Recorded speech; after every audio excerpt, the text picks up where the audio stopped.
We are live, and look, we were just about to hop into this conversation where we're going to be talking about Luigi. What's his? How do you say his last name? Maganori? Maganoli? Maganoli. Yeah, I think it's Maganoli. Mangione? Mangione? We're just going to be calling him Luigi tonight. Luigi, Mario's younger and more criminal brother. Yeah. I'm not up to date on my Italian. Mangione. But anyway. That's true. It sounds extra Italian, though. Like when you find out he's, involved in a hit, you're like, wow. So we're recording. I'm going to post this later, so there'll be a chance for me to edit stuff out. But I'm also going to share with you in I got to edit my screens, so I'm going to have to do it this way. But I'm going to share with you in Discord some links of stuff that I'm looking at. Good. Because we're going to be doing a little light research, I think, in this discussion. I love it. I think it's fantastic. This particular thing is a giant can of worms.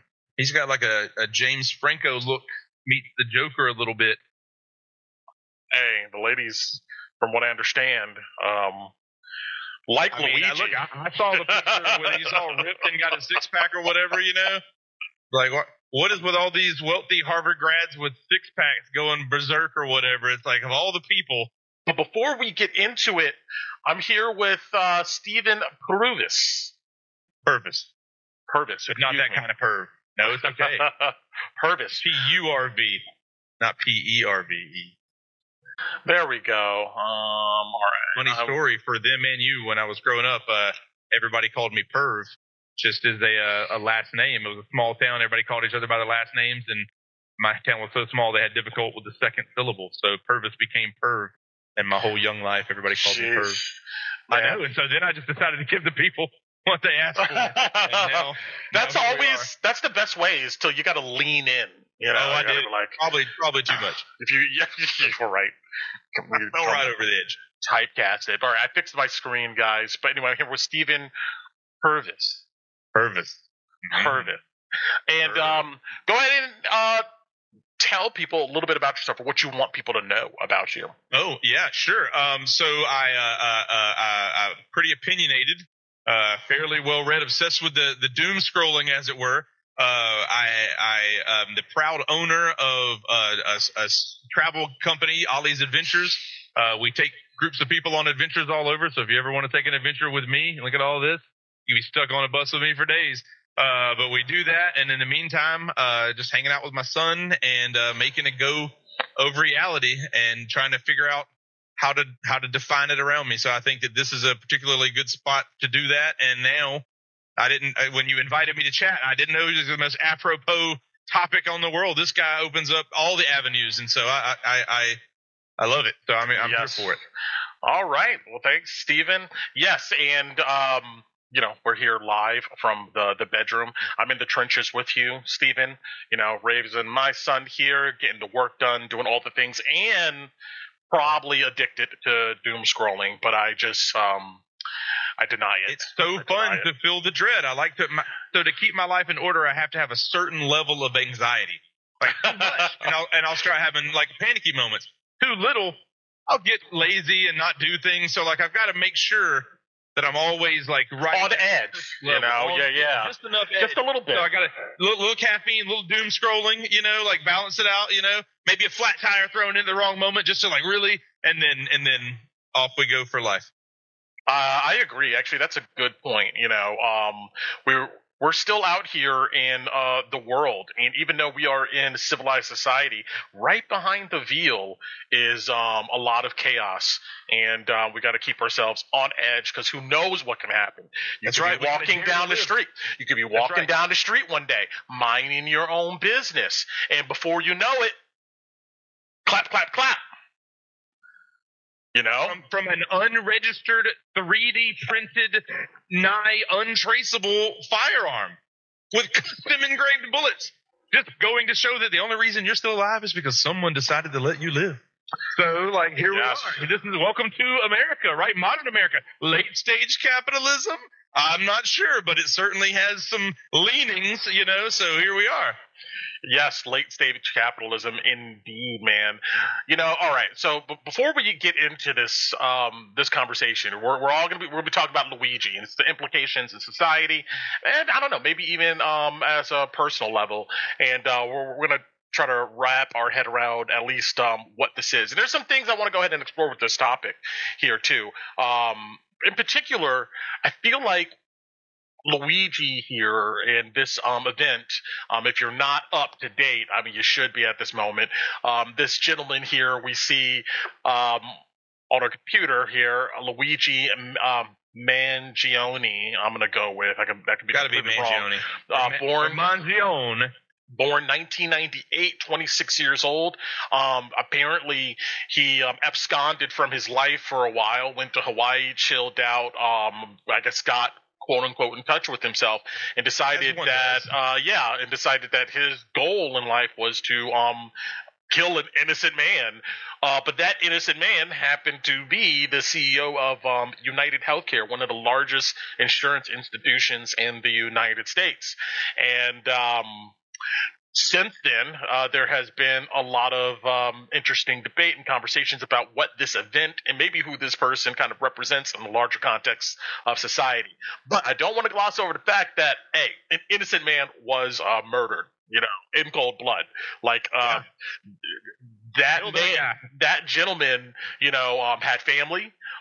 Probably, I don't know if he had kids, a whole life, didn't see it coming, didn't get to face his confronter, didn't even get to argue a point.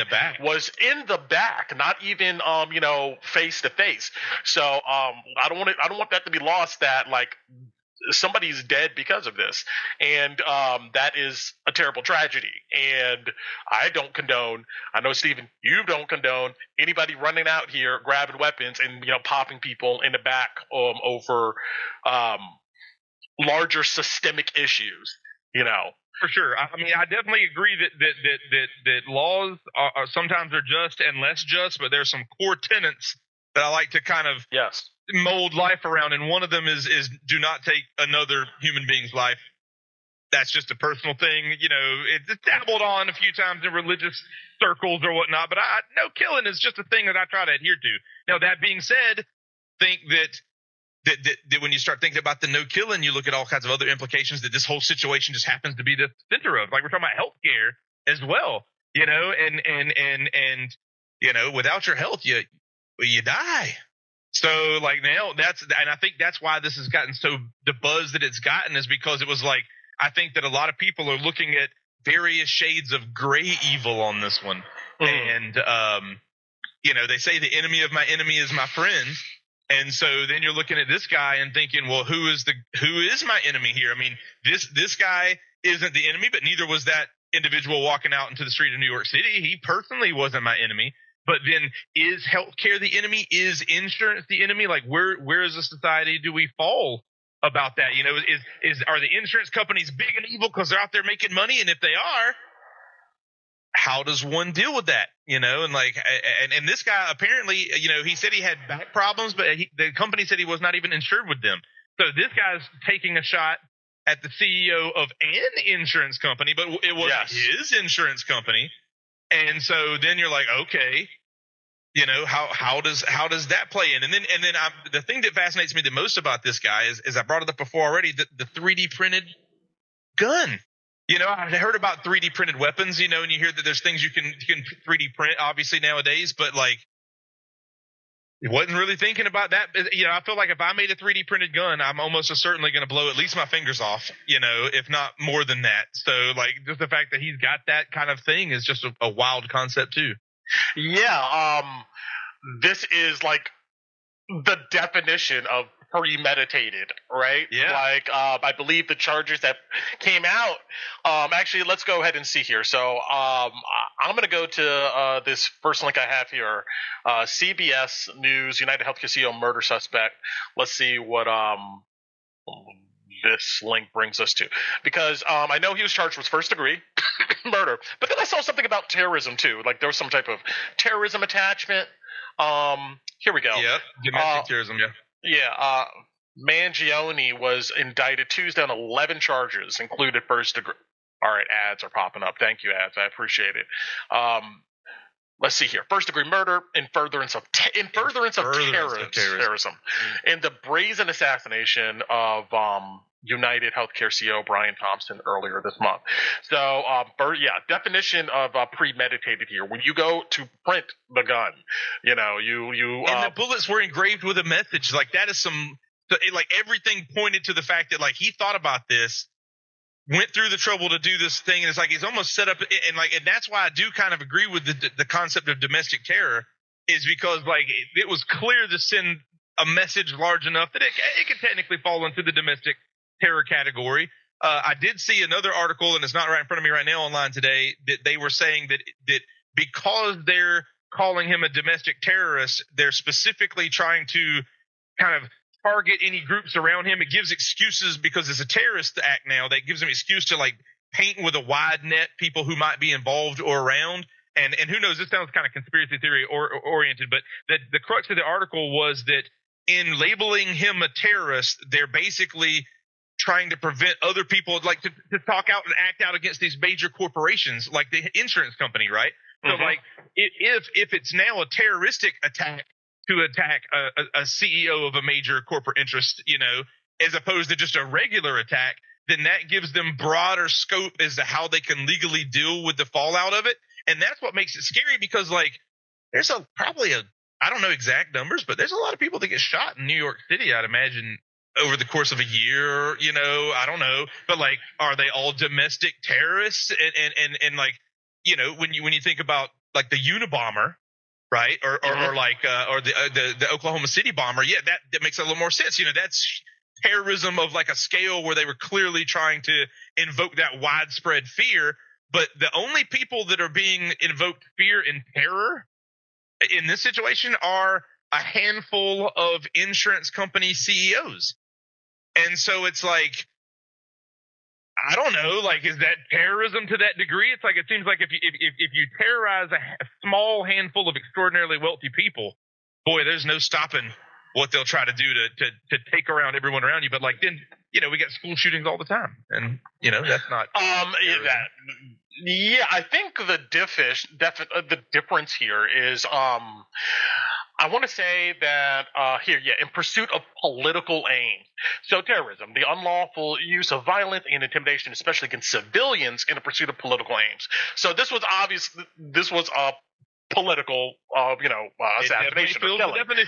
Sure. Yeah, so that's where I think they're going with the angle of terrorism here. I mean, it fits the bill. This was definitely done for publicity, where in a lot of school shootings, it seems like more of a crime of emotion, maybe like the second degree. There's something like that. For sure. Yeah. Now back to what was it? Columbine, the Columbine shootings in the 90s. Trench coat mafia.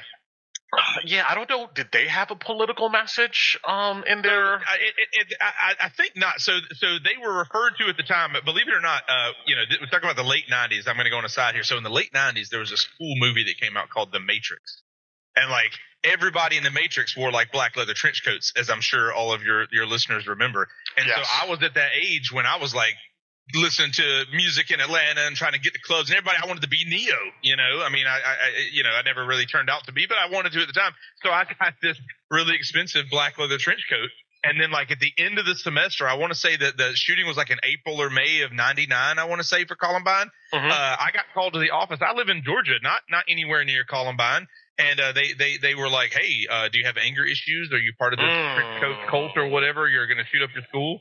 And I was like, I was more angry that the presumption, because then they wouldn't let me wear my trench coat that I spent all that money on. It was like, this trench coat's for $300. They're probably still more than that today. But yeah, they said they were skinheads with the trench coats, and they had a gang of sorts. But I think that it was probably just a group of kids that got picked on and got fed up about it. Yeah, I mean, I feel like late 90s there were several movies. When did Dark City come out? But several movies of this theme of like individuals alienated from society, and then somehow uncovering the truth about society and that alienation, and then rebelling against it in some way. There was the Matrix was like the pinnacle of that. Then there was movies like Fight Club, which also late 90s was like the pinnacle of that. There was like and I feel like there were several others that were along that same vein there. For sure. But I'm not seeing here that any of the Columbine stuff was politically motivated. It was not. I don't think it was. Yeah. I think that they just for a while they said they were skinheads and neo-Nazis because some of them had bald heads. Yeah. And then they had the trench coats and what trench coat about, but it wasn't a political thing. It was just somebody told me this once, and he was talking about some violence in the city I'm in, Macon, and he was saying that he had lived in this neighborhood where there's violence all the time, and he was basically like, a lot of this violence just spawns from like kids not being okay with taking a butt kicking and then taking it to that extraordinarily next level. And I kind of see that resonating because like with access to firearms so readily available, you're like, why would you get bullied or harassed or put down or belittled? Because you can always even the score, I mean, it's not hard to do. And I think that's where a lot of this is coming from too. And I think that, like, think about it. Like even President-elect Donald Trump himself had 3 assassination attempts that we know of, and just his run. And he is very well liked by a certain percentage of the population. You know what I mean? And so I feel like it's so everywhere now that like you could get on the news and be like, somebody wrote numbers on a bullet and shot this guy to death. And I'd be like, well, that sounds like a Tuesday in America, So actually, that's I want to point something out about that, bringing up the Trump assassination attempts, right?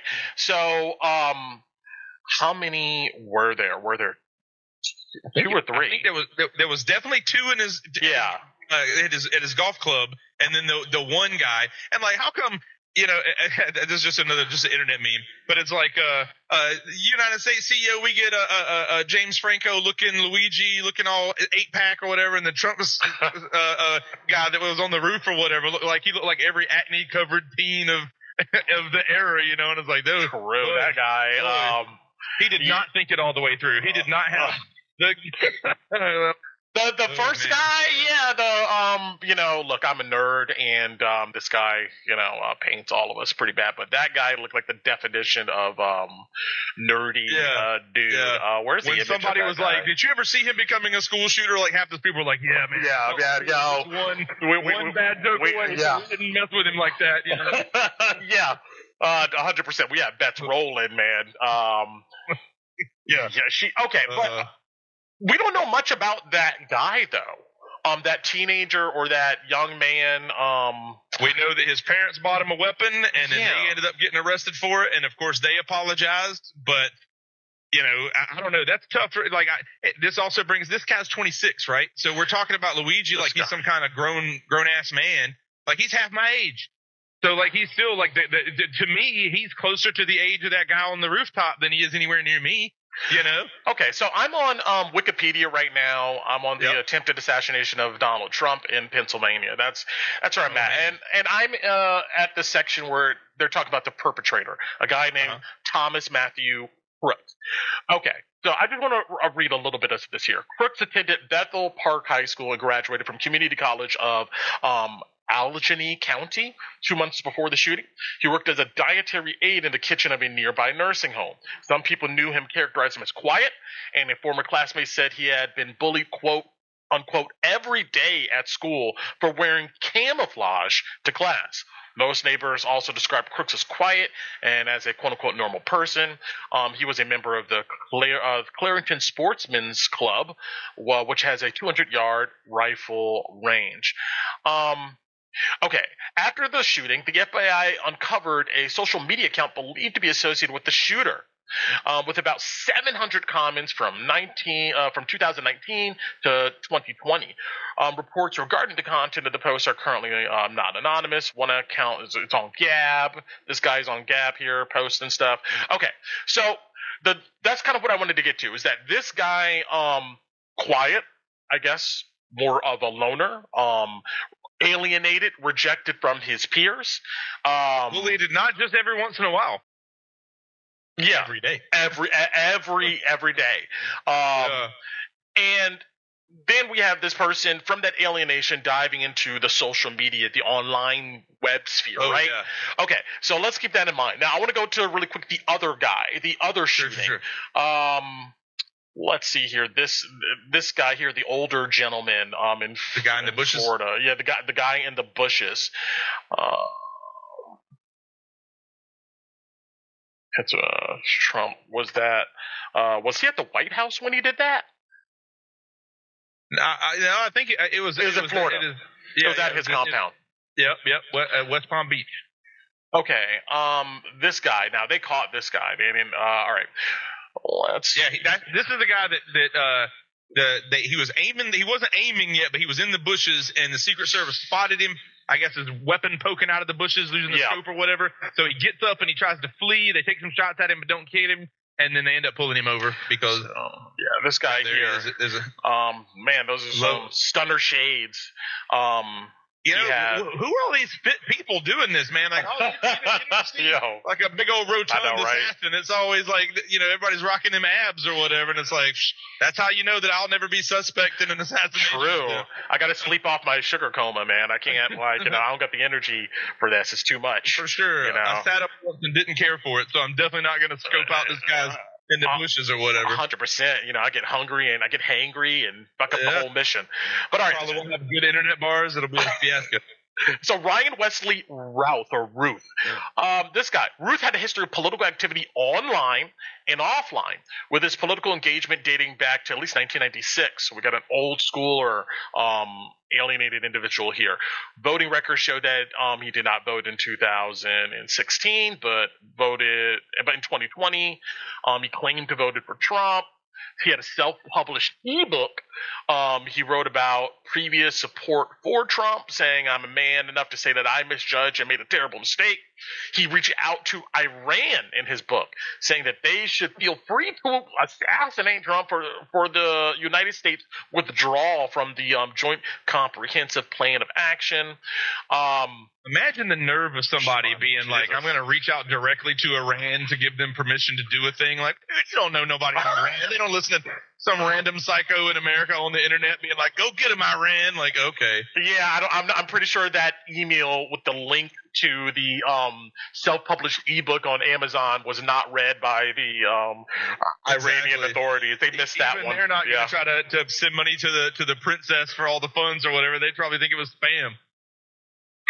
But this does bring up a valid point, though, and I think that we need to look at Luigi next, and I'm sure you're heading this direction. But exactly, the radicalization of individuals because of the internet is another topic that is all in and around this thing as well. So not only you're looking at healthcare, and you're looking at class warfare, and you're looking at terrorism, and you're looking at, in many ways, privilege. I saw that guy's abs, and then we're talking about internet radicalization too. It's all kind of woven together in kind of a crazy way. If anything, I felt like Jerry Springer came out the show, and that's when we learned that America really enjoys violence. We loved watching those people do that. And then now, because the internet is just continuing on, and it allows you to look to whatever your strongest opinions may be on anything. There's always somebody out there that's a little crazier than you, willing to bring you right into their little cult. And I feel like all these people, writing your manifesto and posting it on Amazon, you're heavy in the online activity. And now I wonder, because I would not be surprised if old Luigi was not exactly all up in that same thing. Yeah, it's people who feel like they have gotten a raw deal in some way in society, or have been rejected from society in some way. Yeah, now they're one step away from being incels. You know what I mean? Like it's there's the same side of that coin. There's this eventual the person decides to eventually that, hey, I have to remove myself from society, or they find themselves trapped in a web of social media and online accounts and forums and boards, but they disappear into this online ecosystem in this this world, and I think eventually become deluded by it. It becomes the only thing they consume, the only thing maybe they see. And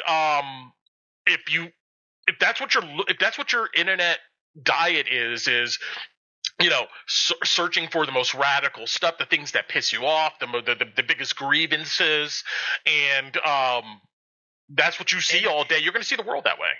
And it's also like if you look at the extremes of anything, any ideology, if it's extreme enough, the answer always becomes violence towards the other. That's no matter what, like if you have extraordinarily extreme views, eventually that's going to tiptoe over and it's going to turn into violence against the other, whatever that other may be. Well, why do you feel that? Why do you feel like that eventually is the end result? Because if you can't solve your own problems, or you have trouble, navigating the streams of life, and then you find yourself being ostracized, isolated, you watch The Matrix and then people made fun of you every day. And so you went online to get away from them, and now they e-bully you there every day. So at first you probably don't know how, you could probably get away with just having a counselor, somebody to talk to, a friend even, which some of these people may not have. But it gets to the point where if like, for instance, the incels, right? They feel like that they are deserving of sex for whatever deranged reason. And if a lot of them are the ones that are like the most violent and angry rhetoric toward women. And when you think about any of the bigotries you could think of, right? Like people don't just want to see, I don't know, like the gays not get married. It's like there's a whole section of them that would very quickly and very willingly make them illegal. And when you make them illegal, what they're basically saying is stripping them of the humanity side of things. And then it always leads to violence, and that's just, you can take that back probably to the beginning of civilization. But I feel like the more extreme you are, you get on the internet and you're like, I'm mad about this. And somebody comes along and says, well, you're mad about it and it's justified, and here's who you need to blame. And then you're like, okay, well, now it's not my fault anymore. Before it might have been, maybe I didn't bathe in a month and ladies won't come talk to me because I smell like BO, but now it's not my fault anymore. Now women are just prudes, right? And then you kind of live in that area of that gray area for a little while until something happens, or you just like that feeling, because a lot of people love to just be in that zone. Like you're feeling that anger and that rage and it feels justified and good. And then as you walk down that path, it's like, okay, well, this was to blame. And it always ends up, well, the best way to end this problem for you is the elimination of what's causing it. And that is always people. Yeah, I think what you're describing, to me, it seems like, what you're describing is the person eventually believes that somehow they're being victimized. They're the victim, like. And the only way to fight back is. And if you honest to God believe you're the victim of something and there's no justice being carried out, then I can definitely see some types of people eventually going over the edge and feeling like, you know what? All these now, granted, a lot of this feeling of victimization comes from delusions that they, manifest from, digesting too much of this online content. But eventually they come to the conclusion of like, hey, man, these in an Incels case, these women out here are their collective action is destroying society. It's destroying me. They're hurting me by this action, and somebody's got to stop them. Why is nobody stopping them? Why is nobody doing anything? And that's the thing, is you become powerless in that situation, right? Like nobody is stopping them, and even though everybody online is telling me that they're the source of all of my problems, and I do have quite a bit of problems, like somebody's got to take some kind of action. Luigi here has this, it fits the same profile, I think, as these Trump assassination people, the people who tried to assassinate Trump, even looking back to some of these school shooters. For some reason, they abandoned their social circles, and then eventually, for some reason, they abandon society. Maybe they're pushed out in some way. Something happens to where they just feel alienated. Then they go off into their own world, whether that is sitting in front of the computer 24/7 and digesting conspiratorial content to the point where they feel like they're being victimized, and then they decide to go out and do something about it. And about their feelings. And that's what we have here. But what's interesting about this case here, though, is that, man, nobody feels sorry for the victim here. This Thompson, who was shot 3 times in the back. Everybody's like, I mean, Luigi's now, he's an instant meme, and for the foreseeable future, he will be at least a contemporary folk hero, quote unquote, for what he decided to do. And what He's like a modern day Robin Hood at this point. That's what I'm saying. You know, even though he didn't really do anything for anybody. I mean, you think about it. Right. It's not like it's not like you know, insurance premiums went down across. Just like that. Yeah. Boom, if only we had known. Exactly. I mean, nothing. Not solved. Only is nothing being done, but the city of New York has already offered to help pay for extra security for all of the CEOs that live there. So they already have that big old CEO check, and they've already got personal security if they want it, and their company already gives them security if they want it. But now the taxpayers of New York are going to contribute to the safety of those CEOs. Yeah, if we could say, if anything, this I guess would be a setback for the quote unquote cause, whatever that cause may be. You're right. Yeah, extra security is now coming along the way from the state, and I can see why the state would do that. The state is like, well, if we have CEOs afraid to come to New York City, you know, that's an economic that can become an economic problem. I mean, you know, what happens when, you know, CEOs of various companies want to come to New York City? They want to book a hotel. They want to have an event. They want to bring money into the city and, you know, and spend it. Now they're all afraid that if they step into the city, somebody's going to pop them in the back. You know, so I could totally see New York being like, you know, we have to reassure the public, even if it's, you know, rich billionaires profiting off of, you know, the healthcare woes of society. Yeah, I'm not mad at New York for taking that step. What's interesting, I think, in this case is that I think, and most people feel the same way, nobody is shocked at any of it, right? Yeah. Nobody's shocked that there's a radicalized person shooting somebody. It's America. Nobody's shocked that they're targeting corporate America because nobody likes their insurance provider. Like, they like their health care, but nobody loves their insurance provider. All they do is gum up the works, you know? So that nobody's shocked that that's the type of individual to target. We've been talking about health care for decades in this country, you know, and whether or not healthcare is a human right or no or whatever. So that's not shocking. And then when all of the entities surrounding these two individuals start acting, if anything, you think it's a chaotic world out there, ladies and gentlemen, but it's not. Every time something chaos happens like this, you see all the organizing pieces all over start playing out their roles. And they all play out their roles based on pre-described policies and procedures that they have already written down. And so, like, it's like, so a brief aside, and hopefully this makes sense. So when I used to, for a while when I was in college, I worked at a Walmart, right? And it's kind of a side story. But one day we had this, not our store, but there was a different Walmart. A guy walked into the Walmart, and he got some lighter fluid and went through this section of pillows, doused it all down with lighter fluid, and set them pillows on fire, and then left the store, right? He was mad at something Walmart had done to him. He had his own reasons, borderline terrorism, what have you. So the idea was like, I'm going to wreck this store, and it did, right? So smoke goes up to the rafters, water sprinkler comes on, smoke goes down. All the clothing destroyed. All the electronics destroyed. The whole store is basically destroyed with smoke damage, water damage, fire damage, right? So you would think this Walmart is hosed, but it wasn't. The next day, they diverted all their trucks. Extra shipping trucks from every other store was diverted to that store. They took the top 10 employees out of every Walmart in that vicinity and brought them there. Within a week, they had packed up, racked, coded, shipped off everything in that store. Within a month, they had a grand reopening sale, and that particular Walmart made more money than it had ever made. And so it's like, no matter how big this guy wanted this to be, or whatever his manifesto said, or maybe he thought that a million other New Yorkers would come out and hold his hand and together we eat the rich, whatever he thought was going to happen, it ain't going to happen, because we have all this stuff in place. You could line up CEOs to United Healthcare and shoot everyone a day forever.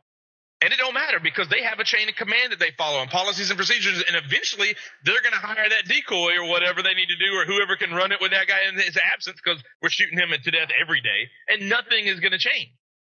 So like the only thing is people are going to, maybe there'll come a day when people don't want to be billionaire CEOs of insurance companies.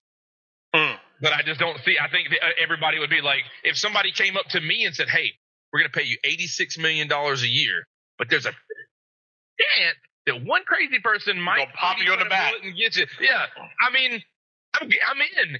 Like every celebrity has to deal with that slim chance. Think about all the stands and the stalkers for musicians and movie stars and everything else, presidential candidates. It's like, and we're in America, so the kids that we send to school every day, that may be their day. So, like, if you're going to think taking a bullet should stop anybody in this country, we already have to live with the fact that we could take a bullet at any time. And, like, let me ask you this. Like, all right, somebody who is, maybe a bit younger than us, has more maybe radical politics, maybe they would ask you, what do you think is worse?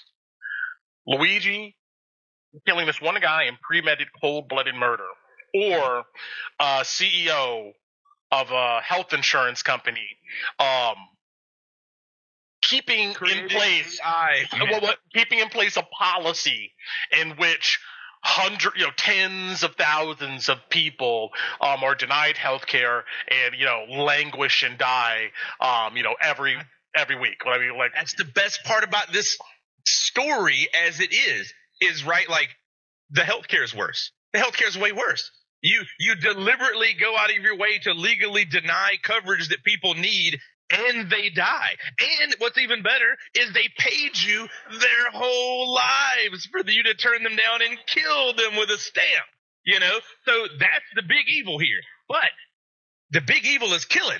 So wait. So wait, hold on. What you would say? What is worse, like a Luigi doing what he did? No, I don't think what Luigi said is worse. I think the systematic hurting of the multitudes is always worse, and that's whether that's healthcare or whether that just the way we divide our economics. The way we treat people in general.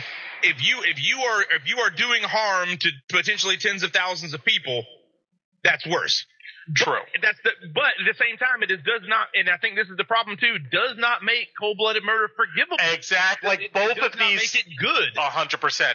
That's where I was going. Like I'm saying this to you. I believe that the way the insurance companies operate is probably a lot more immoral and worse than the killing of a single individual. But both of these don't have to be dependent on each other.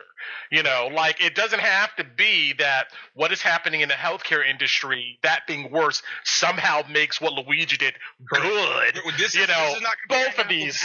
Exactly. And if you're looking at it like that, let's think about, look at government and the military, and this is not an anti-military type stance, but like we go places and people get killed. And I'm not going to talk about the Gaza versus Israel conflict because it's a loaded can of worms, but like thousands and thousands of people have died, and like think about the after results of like post 9/11 and the war with Iraq. Thousands and thousands of people died. Think about the American Indian removal. Think about the transatlantic slave trade. Thousands and thousands and thousands of people died. And it's like when you look at the great sum of human history, we are excellent at killing lots of folks. And so all of that was wrong and all of that was way worse because they're doing it with the stroke of a pen, in my opinion, and just letting that soulless set of words and policies and procedures dictate that all these people are unworthy of whatever protections and they should be killed. Now, this guy at least put a face to it. Well,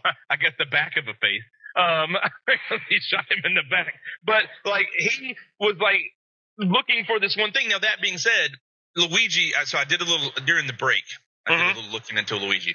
And Luigi, of course, as one does, he is almost the opposite of a lot of these incels and a lot of these picked on guys. Because, and I think his is not only a little bit of ostracization and a little bit of the fringe society, but is mixing a little affluenza with his situation, right? So you've got these parents and grandparents that were real estate developers who had money in all these clubs and all these condos and, all this other stuff. And of course, he's top of his class and he goes off to college or whatever. He's got no worries. And then when he gets tired of college, he's like, I'm going to go find myself. He goes to Hawaii where he cohabitates. And the average person definitely can't, like abscond to Hawaii for a few months to figure it all out, yeah. When I go to find myself, it's in the same place I was already lost at. I have no idea. I just got to figure it out, It's in the bathroom on the toilet. Those are the times I'm looking for myself, yeah. And then we got this guy, and I'm just looking at his pictures. The guy's got perfect smiles. Maybe his eyebrows are a bit too bushy, but the ladies are going for it. He's got a six-pack.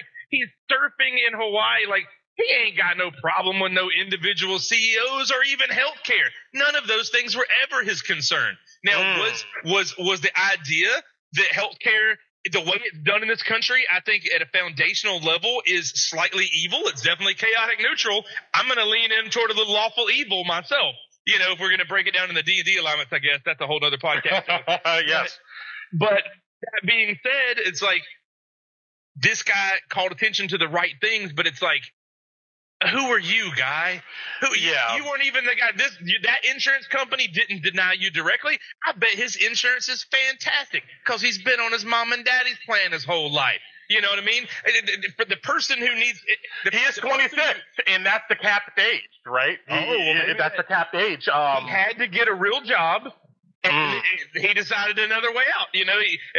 Could you imagine that phone call? It's like, hey, Mom, I've been like surfing with all my co-eds down here and like whatever hipster place I'm surfing in Hawaii with my cohabitation and so forth. I'm turning 26 this month, and your mom's like, hey, look, we're going to drop you off the insurance. You don't have a job. You don't have steady income. You're turning 26. You're out. And then he's like, radicalized. And then that's the thing, like, I don't think that it's just funny. I think that of all the fights this guy could have picked, big insurance.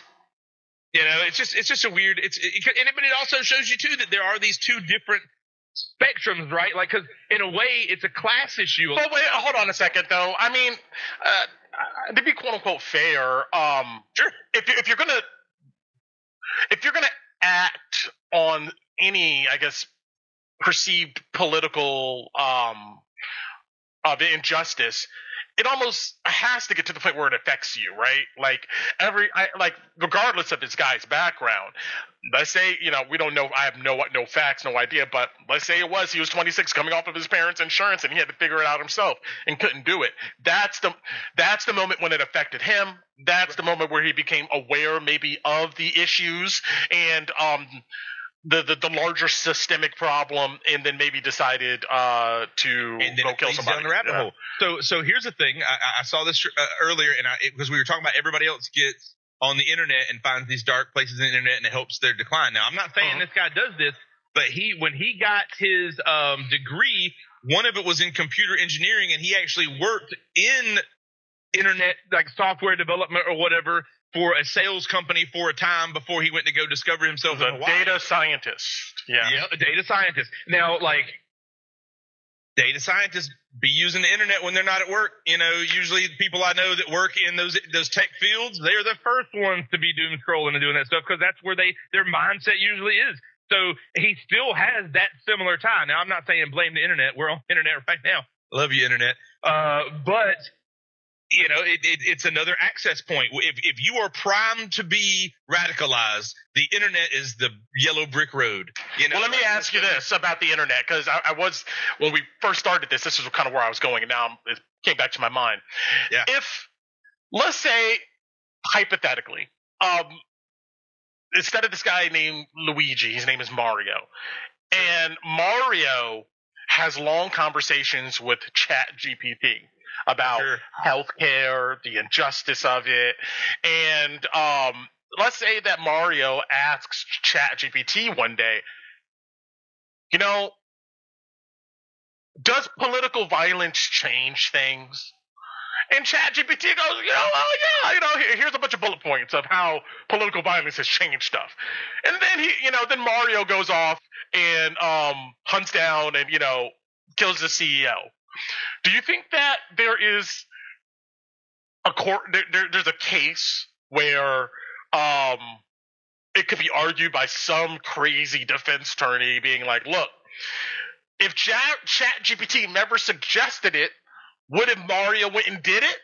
that's already being tried in court right now. Is it? So yeah. Well, not for that specific thing, but like let's say for instance, somebody went on to somebody went on to I don't know if it's Chat GPT or one of the Google automatic AIs or whatever, but they were having like depression issues, and the answer was, well, the best way to end that is to jump off the San Francisco Bridge or whatever, the Golden Gate Bridge. And like it will give those wild suggestions. And there were, I want to say, and like I said, I don't have the exact facts, and maybe I'm just hearsay, but I'm pretty sure I saw this where like a little, I want to say it was a girl committed suicide, or somebody ended up committing suicide because the Chat GPT basically told them to. Like they went to that, and it did not help with their situation.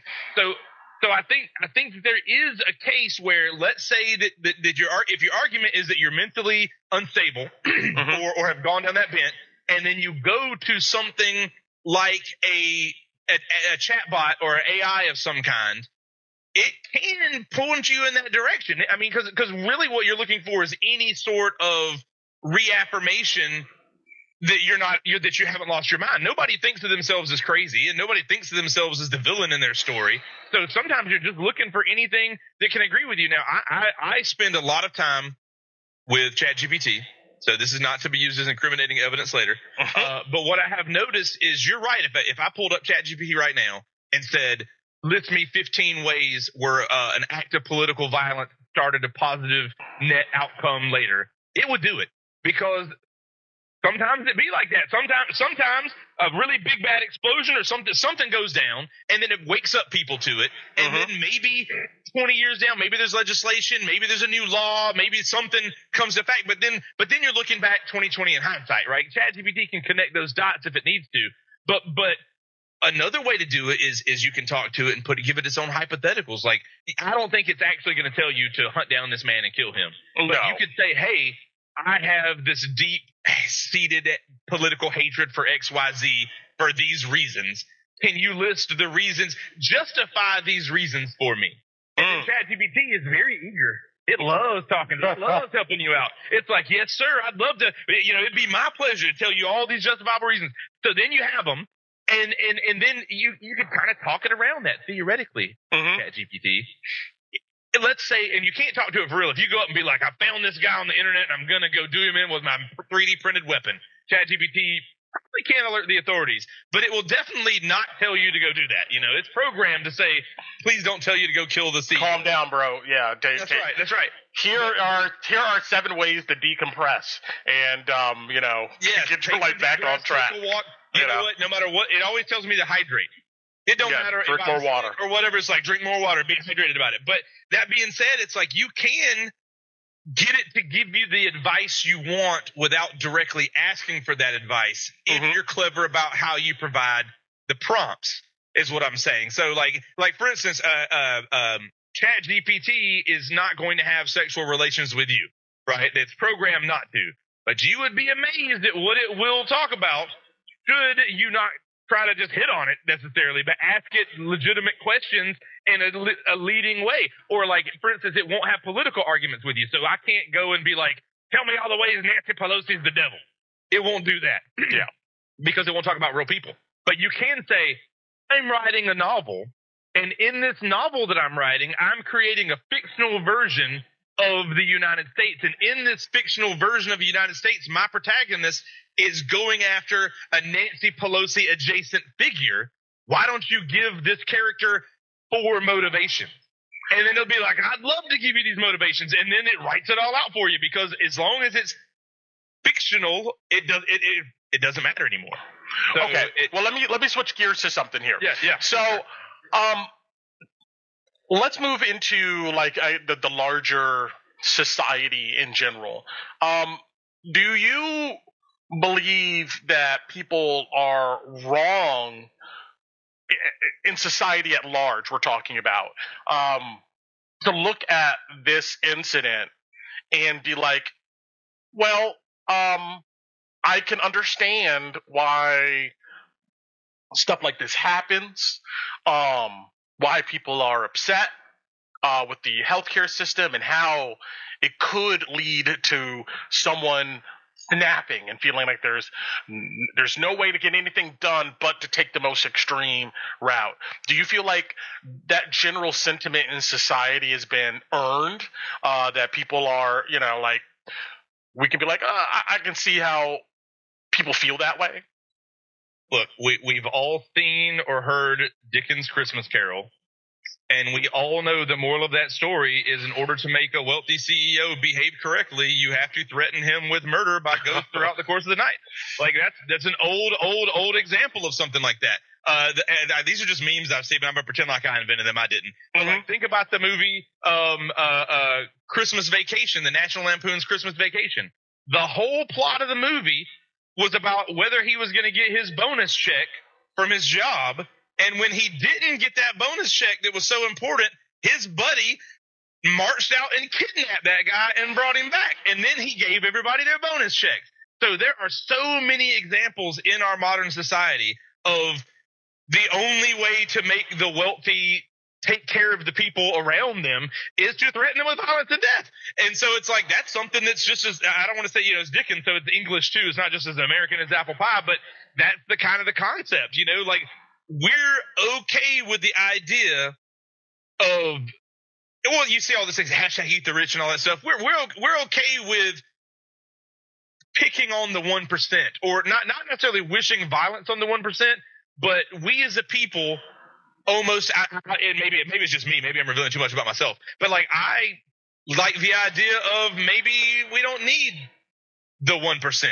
Maybe their contributions back to us have not been equal to our contributions to them, and so forth. So, like, I'm not saying I'm not saying the best way to do that is to kill them all because they just replace themselves, et cetera, et cetera. And I'm not saying that you shouldn't kill them just because they replace it. Killing is bad, right? Like, even they are going to replace themselves forever. So that part's problematic. But I think that the society is tired of that. Society, especially in America, it feels like a bad time in America right now. Like, we don't have anything to really be proud of right now. We don't really have we don't have the moon landing to look forward to. We don't have, there's nothing pulling us together as a country. All we turn on is the bad news. Everybody's in control of our politics, is 100 years old. Everybody feels out of connected. Nobody feels like they're in touch. And like, one of everybody's problems is whether or not everybody wants to live, so healthcare is everybody's problem. And so when you hear in a way about it sucks that it took this guy's life, but in a way we got to watch healthcare take one on the chin, even metaphorically. And that felt like a collective win for most people of anybody that's ever had to, sell off their possessions and go into deep personal debt to try to keep an older relative alive. You know what I mean? Like, you got to see healthcare take it on the chin, and there was and once again, I feel like I should have been well more versed in this, but there was another healthcare company, not this one, but they were planning on doing some kind of horrible thing, and like 2 days after this killing, they were like, we're just not going to do that, and people got really excited because it was like, at least for a little while, it seems. I'm about to say they're not going to do that this quarter. That's right. We'll see a few. We'll see a few quarters down the line. It's definitely coming for sure. If it saves them $1 and they get a stock boost, it's imminent. Well, let me pipe in and say this too: is that also the big problem is I feel like healthcare is one of those things where it doesn't matter until you need it. It's like, I feel like. I saw that news article from the New York Times that pretty much had an infographic that said, "Hey, most people are satisfied with their health care," and the article kind of in a second. Yeah, and the article kind of presented it as like, well, people are kind of pissed about healthcare, but people seem to be satisfied. And I think what it is that when you're going to your doctor to get a checkup, to deal with a minor or moderate illness, dentistry, when you're going there to get stuff that is not immediately like life-threatening done, your health care generally works as intended. It's like, you go, you pay your copay, whatever it needs to be, you're out the door, and the system seems to work as intended. Right. And the health insurance companies, do their due diligence in paying, their the agreed upon copay, the agreed upon percentage of the cost and stuff. Everybody's fine. But in those instances where you actually need the health care because there's some life-threatening illness going on. You got hit by a bus, something's going on, and the health insurance company looks at it and is like, okay, well, this stage 4 lung cancer, is going to probably end up being $500,000 in treatment for, this one person. Now that they need it, it's like when you actually need it for something serious, and then the healthcare company has to start making those decisions about like, okay, how much are we going to go ahead and pump into this, in order to meet the obligation that we have as an insurer. When they actually need it for something serious, that's when the problems actually emerge. That's when people start to pay attention. Nobody pays attention. Nobody gives a shit when you go to the doctor to go ahead and get your, get a checkup. You walk in, you walk out, you don't think twice about it. But when your loved one has stage 4 cancer or has a missing limb or something like that, suddenly you're really in tune, and you're like, why is this? And you're desperate. Mm-hmm. And you're desperate. Not only are you like, oh my God, it's not like I remember now that what they were a health insurance company was about to change their rules that say that people under anesthesia for certain surgeries will only cover so many hours of anesthesia, and after that, no more. And so they said they weren't going to do it. But could you imagine, like, okay, so you did get hit by a bus or some horrible thing, and you're going to be in there in traction. They're going to have to cut you up and rebuild you from the inside out. But your anesthesia, that thing that makes it so you don't wake up screaming as they cutting on you, that's only going to last for 8 hours. And then you're going to be paying that crazy amount out of pocket. Like, that's the kind of stuff, because these insurance companies, they're all for profit. So they have to not only make profit, but that profit has to increase year over year forever. Yeah. Right? Because that's the nature. And like, the only way to do that at a certain point is to cut costs. And when you cut those costs, it's at a point now where, like, now you're cutting people's lives, to cut those costs. Well, now, and I'm not sure that this is the way it is, but I think it is, and I could be wrong. But the decision is do you end up offering quote unquote worse insurance for a majority of your pool, in order to cover the 10% going through an amputation, or do you provide quote unquote better insurance for the majority of your pool, but shittier insurance for the 10% that is dealing with a very serious injury or an illness? Where do you, where do these lines fall? I think the problem is that in this country, we have a for-profit healthcare system. And, like, I don't necessarily think that human health should be turning a profit. That's what I think that a more Medicare. But the question is that, like, let's assume that there was a state-run healthcare. These problems would still exist, even if the U.S. government supplied it. It's not that these problems go away once they're taken over by an instrument of society. You still have wild cost disparities between, like, some people may be healthy their whole lives. Yeah. And never really have a big issue. And some people may have their first round of cancer when they're 10 years old. Yeah. And it may be something that chases them their whole lives. And I don't know how the money's spent, but I do feel like there's plenty of it. And, I think that at a certain point in time, we have to start I think as a society, we have to decide to take care of everybody, but I think that because of where we are right now, things don't feel like we have the cornucopia. Yeah. It's like scarcity all abound. I feel like this problem I feel like society would feel better if they saw that their oversight institutions were actually doing something.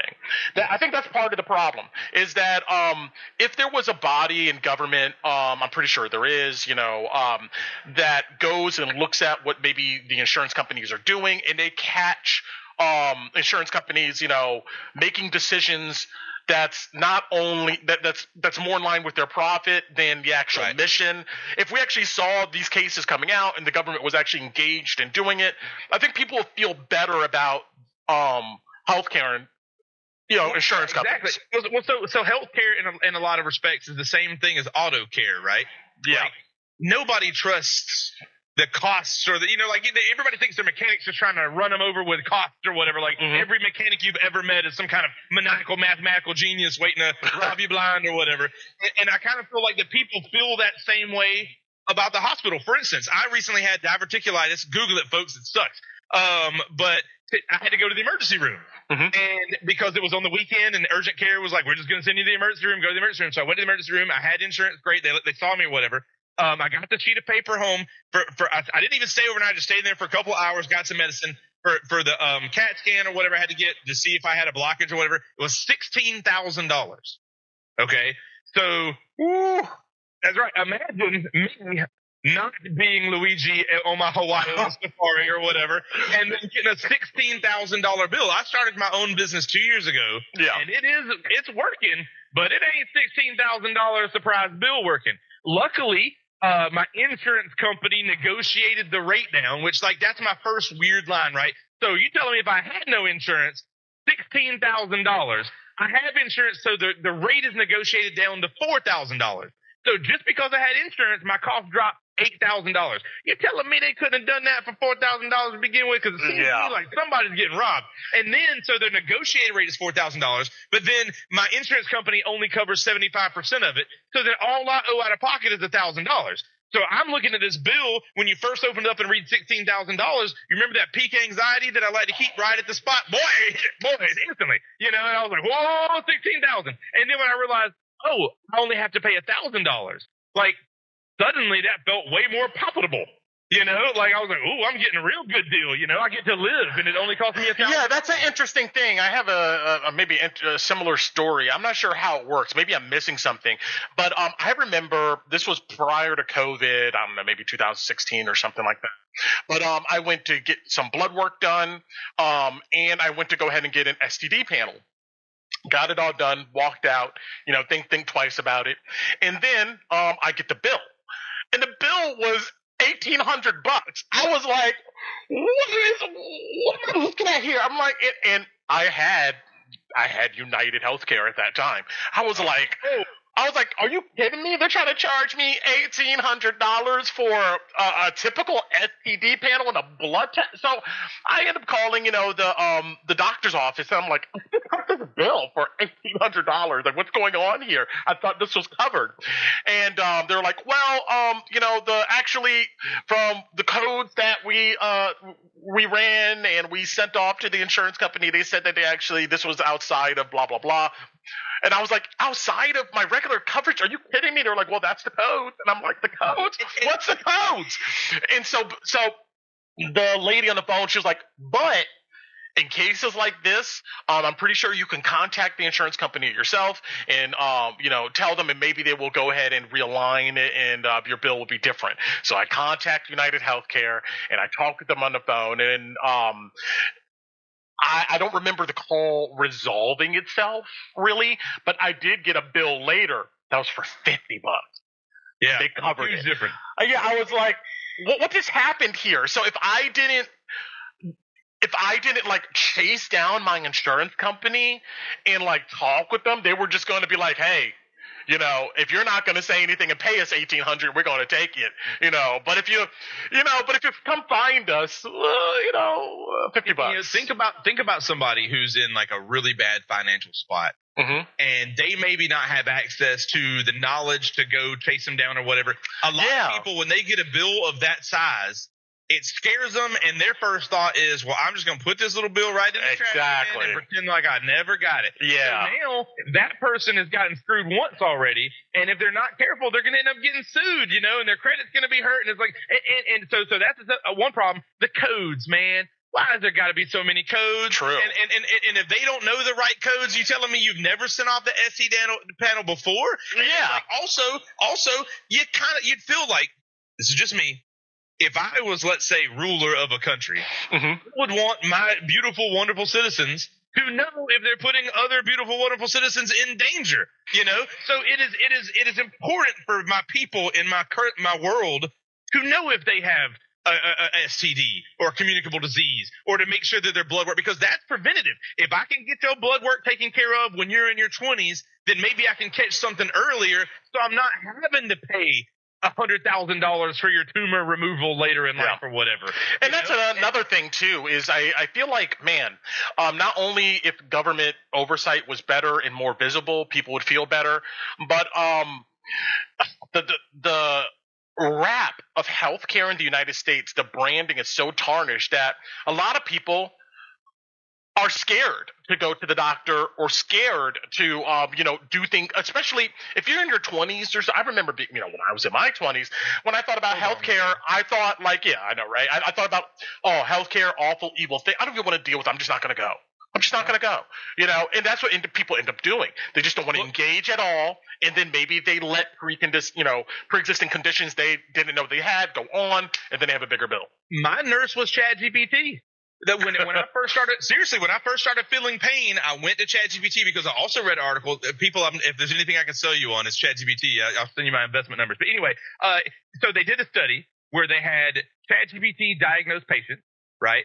Mm-hmm. And then they had a study where they had doctors diagnose patients. And then they had a study where doctors using Chat GPT diagnose patients, right? The doctors by themselves did the worst. The doctors with Chat GPT did the next to the worst. And Chat GPT alone did better than the doctors using Chat GPT. So as soon as I got pain, I got on Chat GPT and I was like, hey, look, I don't know if I'm constipated or whatever. May I pass some gas in a while? I know you love me talking about poop stuff. So anyway, but it was like, here's all the things it could be, and here's what you need to do. So it walked me through, of course, stay hydrated, but what to eat and what to do and how to take care of myself. And then throughout the course of it, I would reach back out and it would continue to update me. And it was saying things like, look, as long as you're not puking and you don't have a fever, right now it could just be constipation. It doesn't have to be XYZ. And then the day, I'll remember, it was the night of the Mike Tyson fight. And God knows that's an insurance topic for the same thing. That was a mess. Anyway, I'm laying awake at midnight waiting to see the fight, hurting or whatever. And then I checked my temperature and it was 101.6. And then I told that to the GPT, and it said, now is time to go to the urgent care. And I was like, well, urgent. I was like, it's already 9 o'clock at night. And I'm even asking to it like it's my caregiver. I'm like, Chat GPT, is it okay if I go to sleep tonight and not go to the hospital at 10 o'clock at night? And it's like, it basically was like, okay, you can sleep tonight, but in the tomorrow morning you check your fever. And if you got a fever, you go. And then I did. And like literally I caught everything, and there's no extra thing for it.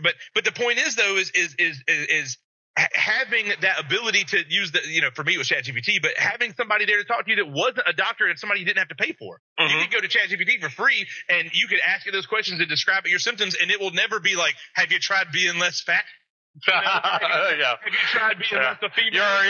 Your BMI is a little too high. I think that's the cause of all your problems. That's right. And it helped me out. So now we're at the point where like I said, there's these basically you feel like with doctors and with insurance and stuff, you're kind of paying for the specialization, right? The knowledge base, and now a lot of that entry level knowledge base is freely available too, which is just changing the landscape. You remember you remember the times though where you would feel sick before Chat GPT and you made the mistake of like, let me type in some symptoms on always cancer. And it's like by the time you were done looking, you had like, you're going to go blind, your arms are going to fall off, and you have stage 13 cancer, the worst cancer possible. You're going to die. You're already dead.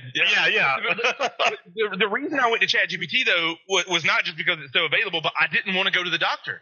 Because I was like, I don't know how much this is going to cost, and if there's any way that I can withstand the pain. And let me tell you, diverticulitis is not like being sick with the flu. That's like a head cold. This feels like somebody ran you through a sword in your side. So it's a different kind of pain, and so like I was like, I can survive 24 more hours and maybe it will go away on its own. And the computer was like, hey buddy, this will kill you. If your colon swells enough to perforate and your bile starts leaking into your body, you will get sepsis and your blood cells will come and kill you. And I was like, okay, like I may be a stubborn, grumpy man that doesn't want to go to healthcare, but when you were like, side effects could include death, my boy. I was like, sign me up for that $16,000 CAT scan.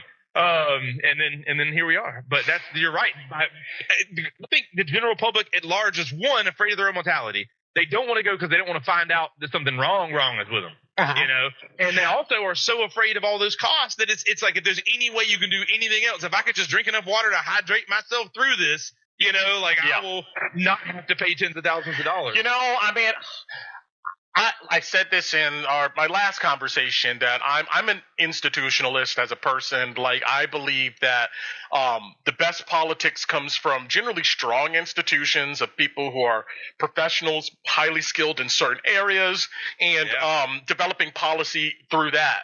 And I kind of miss. Well, I wasn't there for them, but I feel like there was a time where the government was trusted enough to give good information and good advice on how to approach certain things. So what I'm getting to is that I feel like if we had better public service announcements or media coming out telling people that, hey, you know, you really want to invest in your health care. You really want to go to the doctor regularly. You should not be, you know, let's not be afraid of the system. Let's engage it. Health outcomes will probably be better overall, but people are just so anti-institution, anti-government. Nobody trusts anything. Nobody, you know, everybody feels like I'm going to blame the 24-hour news network, the news cycle at this point. Because that time frame when you're thinking about where the America was getting its news from trusted sources and the governments were, you know, people used to turn on that 6 o'clock news and whatever that guy said, if he told you aliens were invading, you would believe it. You know what I mean? Like, no matter what. Or better yet, I'm more talking about prior to then. Like, I remember there would be these videos in maybe the late 70s, maybe before then. Oh, yeah. Of PSA videos saying, explaining the benefits of like a sanitary society, why you know how the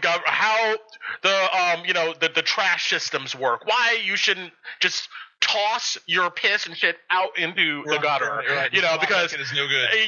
Like there was these information coming out pretty much instructing people like, hey, this is a society we live in. These are systems that we're engaged in. And if you want a better society, you probably should do ABC or you shouldn't do XYZ, you know? I suddenly wish I was part of the first forces of doing that. Be like going around your neighborhood and being like, y'all don't bathe near enough.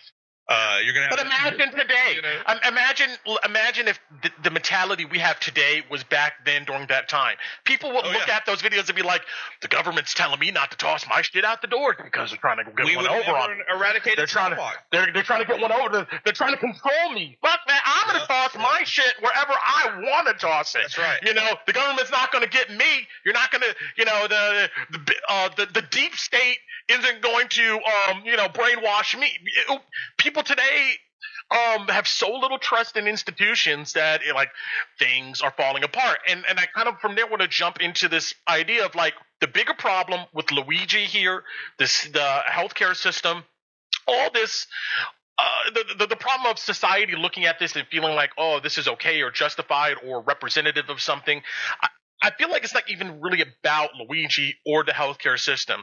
It's this overall pervasiveness of feeling throughout society that people are convinced the systems don't work, the systems are rigged, and it doesn't matter.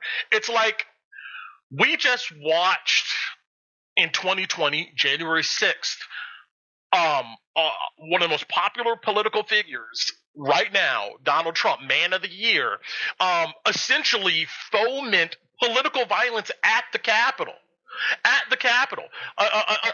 Essentially told people, hey, march down to the Capitol, take your country back. And it was a call for political violence that did and could have ended up in more people dying. We have political figures at the very top advocating for political violence. And when that was all said and done, fast forward to 2024, almost 2025, getting away with it. Like, that happened, and there will be no implications or anything for that happening. Actually, the person who foments it will be back in office sitting in the White House. So when the public views things like that and sees that happening, it's what happened here with Luigi and United Healthcare. It's just like almost the next logical step. If we can't even if we could watch, political violence if we could watch our leaders calling for political violence, what's the difference with one person doing it on the street, and even get away with it? I think that's the big problem, is that we've watched for too long a lot of powerful people use the system in incorrect ways and get away with calls for political violence, and nothing happened. So the society, most people feel kind of trapped. They feel like, man, there's nothing. Like, what do you do? Like, I can't. And you can't leave. Not everybody gets to go to Hawaii and find True. themselves. Yeah, exactly. You live where you live. Even if you have a passport, don't mean you can afford to get on the plane. Like, you're an American citizen. They'll bring you back. Like, if they own this junk, and there's nowhere to go, and you watch it, and so even before Donald Trump came on the scene, back in the early 2000s, the Stephen Colbert, the Colbert Report used to follow The Daily Show, and he coined the phrase truthiness. And that was mostly him mocking Bill O'Reilly, Papa Bear, on the Fox News show. But now, because of the natural progression of that truthiness, now people are even saying we live in a post-truth society. Because of the rhetoric of, and I hate to be like the extreme political ideologies, but let's face it, there's a lot of, everything's extreme nowadays. And now AI just adds to the problem too, because there's going to come a point in time where we don't know what to believe. We don't know what's real and what's not real. We don't know who to believe. Anything anybody says, nobody knows. Nobody can believe. And now we're at the point where the AI can generate not only the deep fake videos or whatever, but they can mimic the voices in the videos and put it out there. So if you're already in one of these, echo chambers of information, and somebody sends you a video, you just don't know what to believe anymore. And so, like, I have a friend of mine, she's a friend of yours too, but I'm not gonna mention her name because we're on a podcast. But she made a post on Facebook, and it was a post of some kind of animals doing something. I can't remember exactly. And somebody commented and were like, "Oh, is this AI?" And she responded and said, "Well, I didn't think so at first, but now I'm not sure." And I was like, that's the moment, right? There's going to come that moment, and sooner than we probably think, where we used to be pretty sure it was an AI, but now we're just not sure. And when that happens, that'll be the death of truth altogether, because no one, unless you see it directly in front of you, and nobody's going to believe it. Nobody's going to believe it. It might as well be no truth. Your scientific community is going to fall apart. We're going to have to, in a way, it's like it's going to turn back the clock in some ways, because the only thing you're going to believe is what's outside your front door. Yeah. Because you cannot trust anything you can't see anymore. And that is going to be the failure of those institutions. The same institutions that I like a lot. They've gotten us a long way, They took us from the literal dark ages and put us in a place where we do have relatively long life expectancies and high qualities of life for at least the rich people on earth. And like, it has done these good things, but soon, none of that's going to matter, because no one's going to have any proof of anything. Because right now we're already like when you look at the politics now, the politicians have always been liars. They've always said whatever they wanted to say to get votes. But now it's like, now it doesn't even matter if they do something extreme or not, because that is only going to make it more exciting to their base. And so it's like, well, here we are now. Now we're going to have, and this is not, I don't want to, point out any, but we're going to have the head of the WWE in charge of children's education. So this is where we've landed, ladies and gentlemen. If there's one, you might, the most brain injuries I can think of besides football players have to be guys getting hit in the face with folding chairs. And now that is the mentality that our public schools can endure. Yeah, it's like we are moving into an era where the political reality is not as important as the political ideology being pushed. Right. It's like, the reality of the situation doesn't matter. Right. It's red versus blue. What matters is exactly. You're team red, we're on team blue, and that the ends justify the means too. Now in this environment, it's not worth doing if you can't make the other side tears. Everybody wants to drink the tears on the other side, whether it's liberal tears or conservative tears. It's like, why? Or even worse, so what, a bunch of people run into the Capitol, a lady gets killed, there's a bunch of violence, more people could have died. So what? That doesn't matter because there was an end goal that mattered more than the chaos there, was that we needed to show the deep state and all these corrupt politicians that, quote unquote, we the people are the ones in charge. That type of mentality is out there now, And there's all these organized militant groups involved in all that stuff as well, which makes it even more dangerous. So, like, when you have the Proud Boys, for instance, showing up at January 6th and all that as well, it's not just the general public.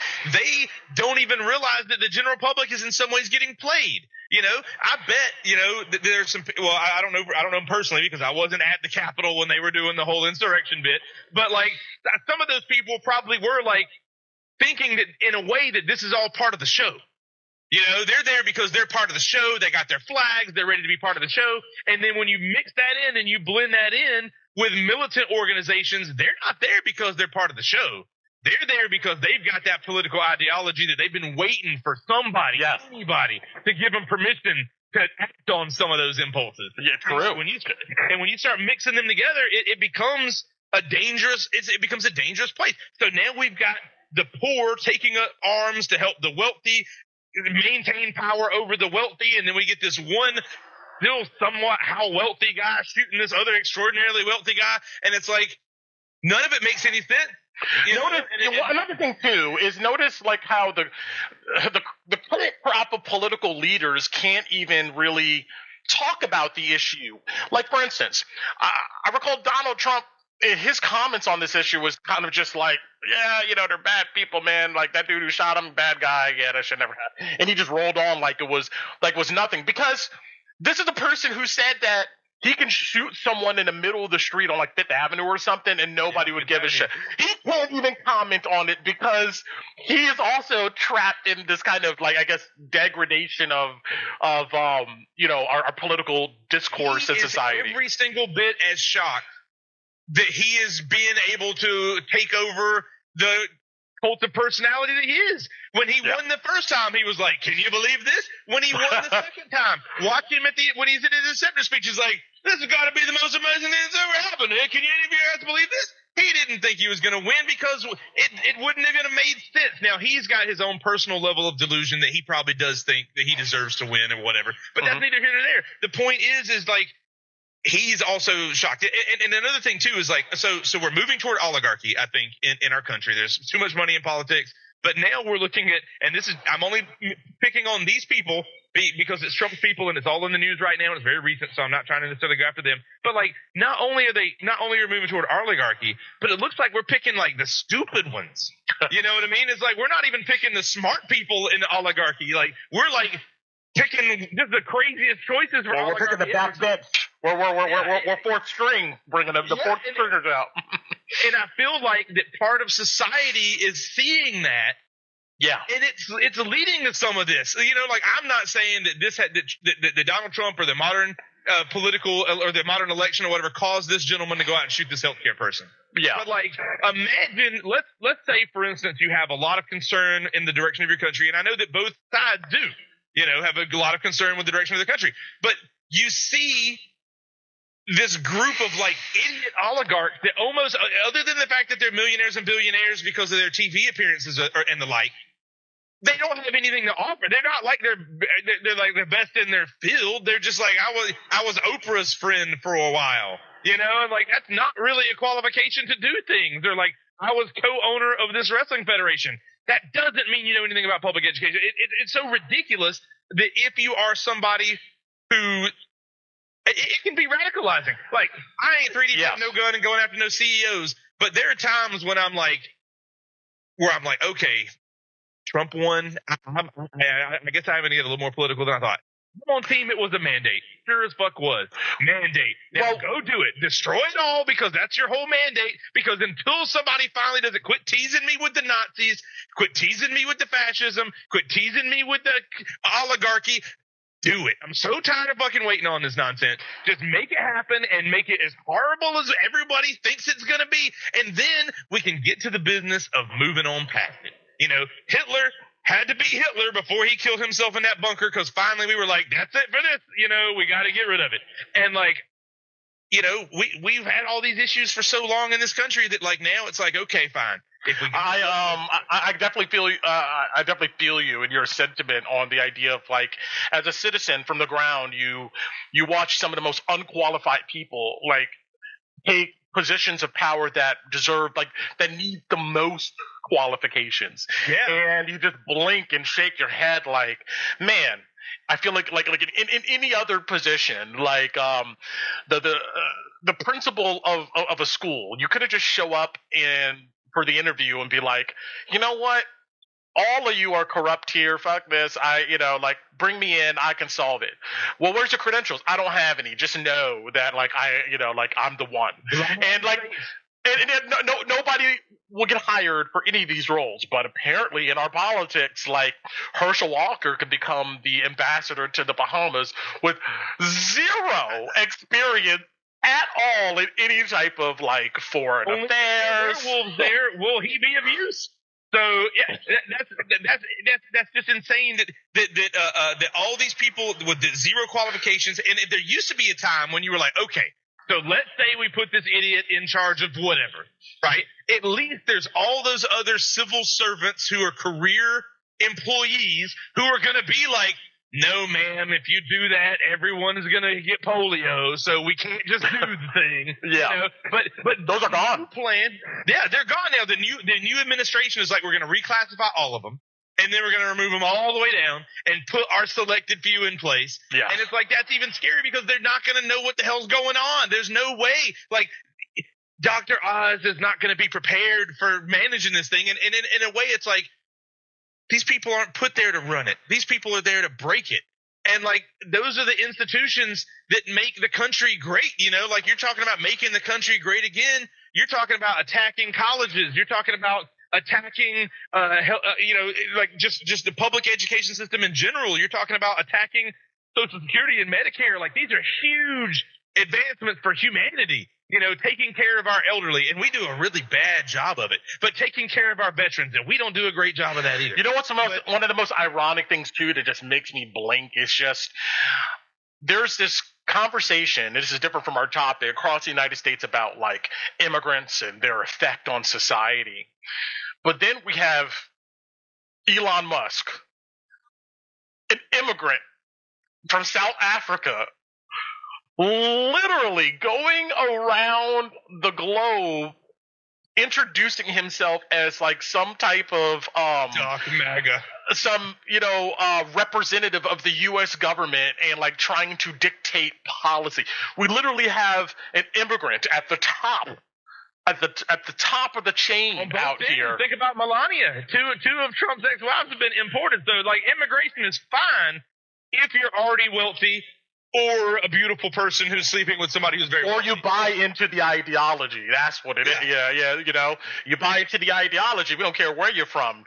That's true. That's right. Because as long as you're on Team Red, it doesn't matter anymore. Okay. Which is kind of funny. Oh yeah, sorry. Go. Yeah. You're fine. I want to switch gears to something really quick before we end up here. We got about like 20 minutes. So I saw online about Luigi here that he could be like a modern day folk hero. And so that made me think, well, what is like a folk hero? Right? So I'm on Wikipedia for folk heroes. And I just want to go ahead and look at some of at least what we see here.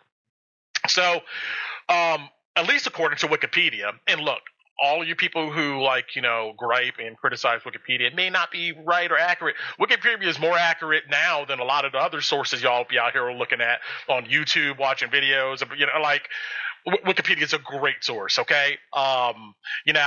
One thing you'll see about Wikipedia is that if there's not a citation, it'll say, hey, citation needed. Half of this other places y'all looking at for information doesn't have any of that, But anyway, Joan of Arc, folk hero. Giuseppe Garibaldi, is that pronounced his name? A revolutionary in Italy, a folk hero. And then there's several other people here of folk hero. I feel like what was the name of the people in the 1800s? What was his name? Like Sundance Kid, Buffalo Bill, the train robbers. What was the name of what was the name of those guys? I forget. Famous train robbers. Famous. Yeah, but I know what you're talking about, like Butch Cassidy and all those, like, the outlaws, basically. Yeah, like to me, these people feel like today, like kind of folk heroes in a way. But like when I'm pretty sure if we look into the details of these people, these were cold-blooded killers. These were the whole Cowboys and Indians Wild West. That's a whole topic for another conversation. But yes, those people were also very much not heroes, and they would very much kill you in cold blood. Yeah, and rob your train. Yeah, 100%. Yeah. Take all your shit. But I guess with the passage of time, people forget this. Well, I remember when Snoop Dogg was saying F the police, and now he's like hosting the Nick Jr. Awards. So like, it's amazing how time changes the views of, if you're, and that's part of the problem, right? As long as you're in the media long enough and you haven't killed nobody recently, eventually people get so used to seeing it that they start to like you. They start to grow old with you. You know what I mean? Like, think about how often and how long President Trump has been showing himself in the media as the quintessential wealthy businessman. So much so that everybody thinks that's who he is, whether or not you look into each individual business or not. That you don't know. But like, he's been in. Think about it, he was Richie Rich. He was in the Little Rascals as the wealthy kid's dad. Like he's always been. He was in Home Alone too. He's always there. As the wealthy businessman. Also, you mentioned folk hero. I looked up a different definition. This is from D&D Beyond, the character. And it says, the folk hero says, you come from humble social rank, but you are destined for so much more. Already the people of your home village regard you as their champion, and your destiny calls to stand against the tyrants and monsters that threaten the common folk everywhere. Now, I think there's doing some heavy lifting on some of those words and descriptions, but theoretically speaking, if you saw the healthcare industry as a whole as a group of tyrants that threaten the common folk everywhere, there it is. In action. Jesse James, that's who I was thinking of. Jesse James. But continue on. Yes, hey, D&D's folk hero description is kind of on point. It's apropos, and that's what makes the folk hero, though, right? It's not necessarily that what they did was legal, right? Like even in a game. Like D&D, for instance, how many times have you murder hoboed the corrupt innkeeper or the corrupt duke or the guard that had turned a blind eye but attacked you anyway or was goaded into attacking you? A lot of these folk heroes in these stories are committing like acts of murder. You even think about, you go to the goblin cave and you kill all them goblins. Those are humanoid. They have language and tools and social hierarchy and stuff, like you're just murdering people, But, I feel like we look back at history, we see like there's these people out here who, were killers. I feel like today we're quickly, maybe we're waking up, but it feels like we've forgotten that, political violence is a real thing. Yeah. It's and it's not as clean cut as the mythology makes it out to be. People getting shot, getting capped, violence, real violence being a thing. And I feel like as you as citizens, we forget that the dirtiness of it all.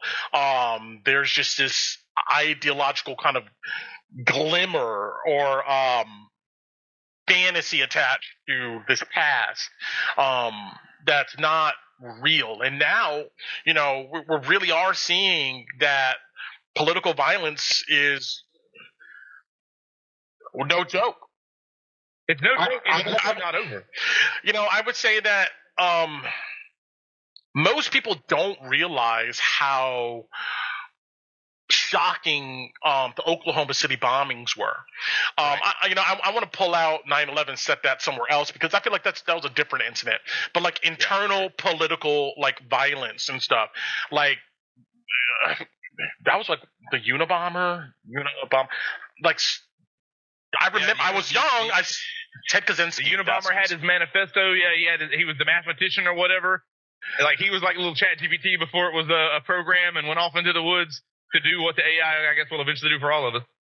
But did he do the Oklahoma? Who did the Oklahoma City bombing? That was not Jeffrey Dahmer, was it? Who was Oklahoma City bombing? It wasn't the Unabomber. The Unabomber was he was that guy with the beard that was hiding out in Yeah. Okay, here it is. Hey. What was it? I knew that name. Yeah, Timothy McVeigh. He's the one. Timothy McVeigh. Yeah. Okay. Yeah, like I'm on Wikipedia. Like this image here, I remember seeing that on the news of like this building. Just that bomb was crazy devastating. The whole building just collapsed in, and that was shocking for people to see. And I feel like since the Oklahoma City bombing, there hasn't been. I'm having a hard time dredging up like since then there hasn't been any really big political violent incidents, terrorist attacks outside of 9/11. 9/11 I think is his own bag, but that we've seen. Theoretically, 9/11 was a terrorist attack from a foreign government, foreign place, whereas the Oklahoma City bombing, that was domestic terrorism. And you're right, I can't think of off the top of my head another large-scale terrorist attack like that on American soil by somebody who was a citizen of America, because when we talked about earlier, all the school students, that's not terrorism. That's just something totally different. It's still large amounts of people getting hurt, but this was, so bring this up. It says that it marked the second anniversary of the Waco siege. So I don't know if you remember Waco, where they put David Koresh in there and burned all those people in the building. So that kind of happened, and this kind of happened. But past that, but it goes to say though too, like think about how much attention. You don't necessarily need to blow up a whole building, do you? Come to find out, you just have to look really attractive and shoot one CEO. Yeah, because think about if that dude was, let's say he was a hideous monster, a Quasimodo looking fellow, if ever there was one. His Saw guy, yeah. There'd be much less chatter about it, right? That's another thing too, is in America, and this is a little off topic, but not only is everything online, but everything is a social media influencer leading you straight to OnlyFans. So that's the internet now. And so this guy does this crime, and everybody's like, ooh, not only is the crime against big bad insurance, but he's his own thirst trap. And then that's why he's there now, because he's pretty enough to be pretty, and he's done something that got media attention. To change subject a little bit, the hawk to a girl. Lovely as I'm sure she is, especially in the bedroom. Like, just her one meme-worthy thing catapulted her to now. She's everywhere. She's on all the Facebook feeds. She's on all the YouTube channels.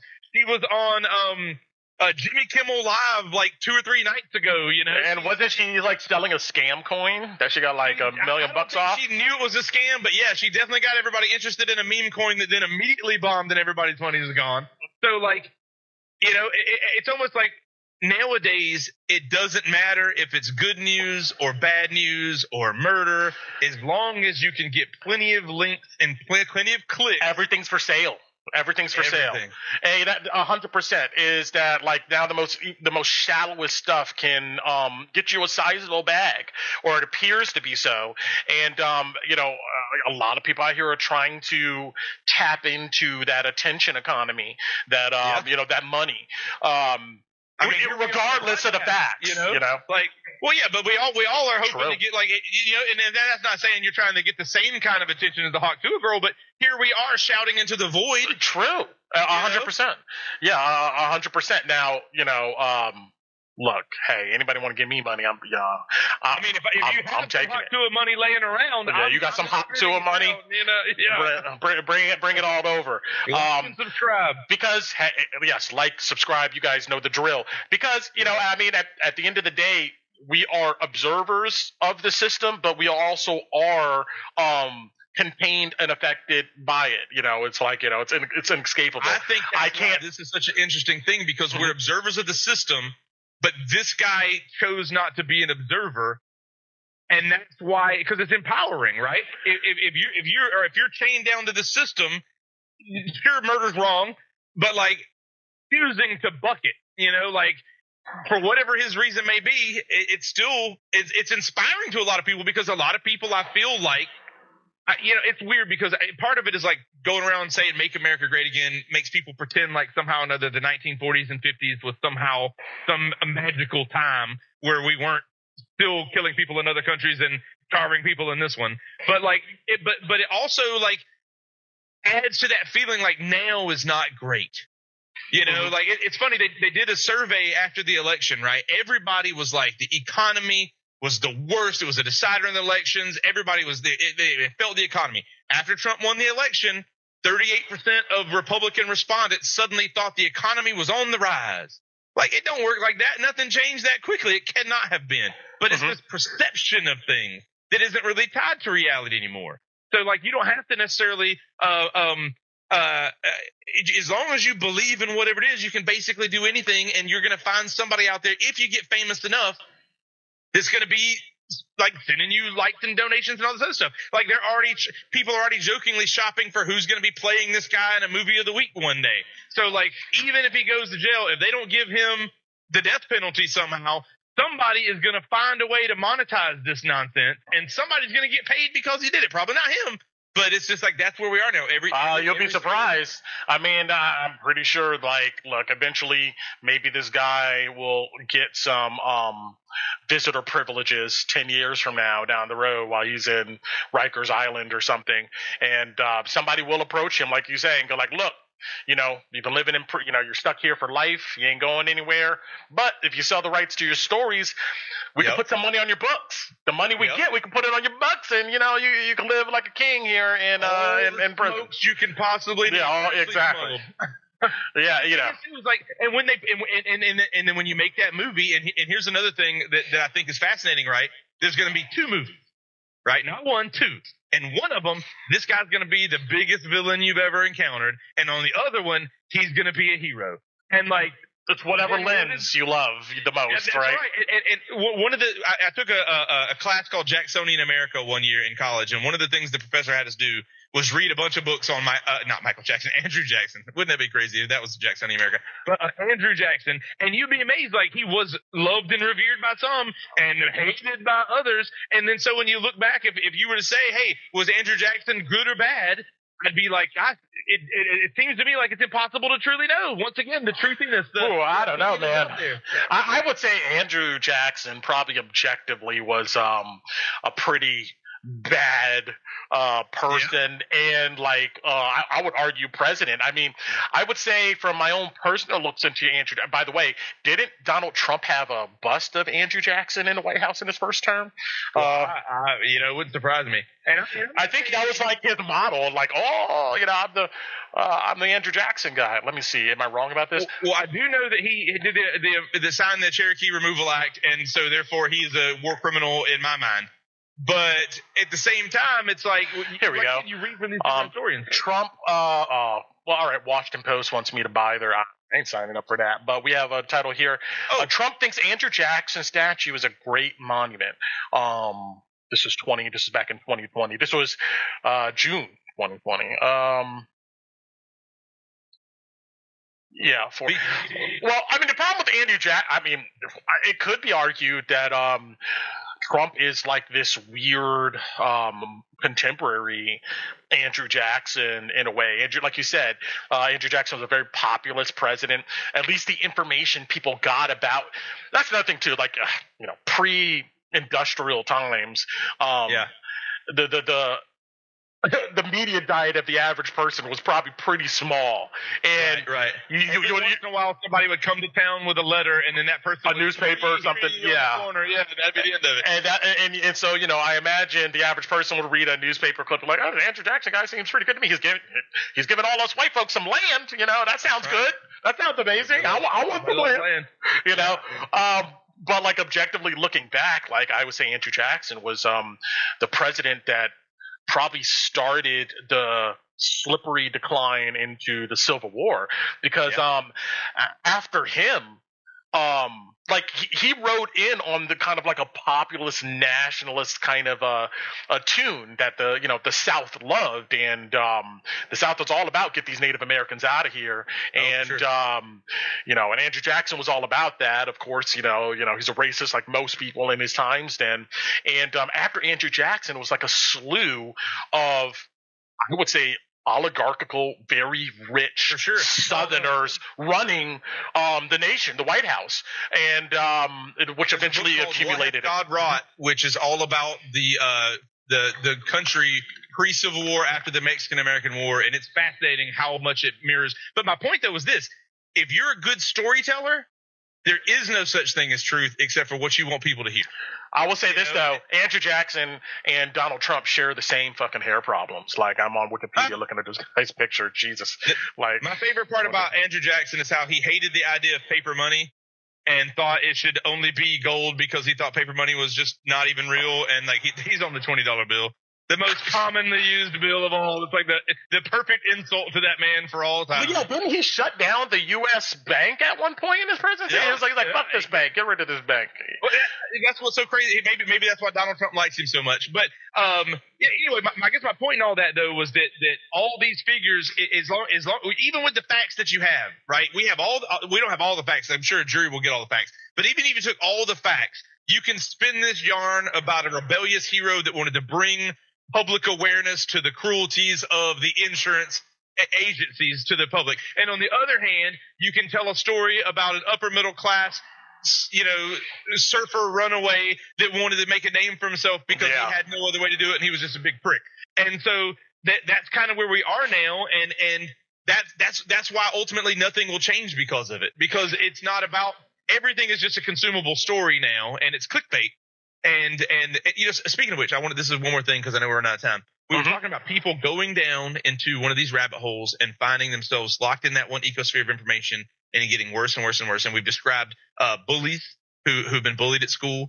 We have described tech people who have worked in the tech industry, and we this other guy who had his online manifesto. He wrote an ebook. Right, very technological savvy, very in that niche hole. And I would also argue that certain TV channels, certain 24-hour TV channels, are creating the same kind of controlling pit for like some of the elderly too. They used to trust the news. You were talking about this earlier even before, you were talking about a previous time, but there used to be a time when they turn on 6 o'clock news, everything could be trusted. Walter Cronkite is not going to lie to you. You know what I mean? Like nobody would ever go back and be like, that was a huge liar. But now they get caught into like these news segments, and and the news segments sell fear and anxiety, and they have to sell it 24 hours a day to keep you locked in. And also, being an older person, naturally your circle kind of shrinkens. If you're older, you can't get out as easy. So you're home most of the time. Maybe you have a few friends. Maybe you have wife, husband, but that's it. Your reach out into the world begins to shrink. But you still got that TV. You still got the internet. And it's there to tell you that we know things are bad because they are bad. And here's who to blame. Exactly. Man, nothing makes you sleep well at night quite like somebody telling you the thing that hurt you is real, the thing that hurt you is bad, and that here are the people directly in charge of that thing. Like, oh, man. You can that heat can just keep you going all night long. You're justified. I am being wronged. The things that are wronging me are wronging me deliberately, and I can point to the individuals that are doing it.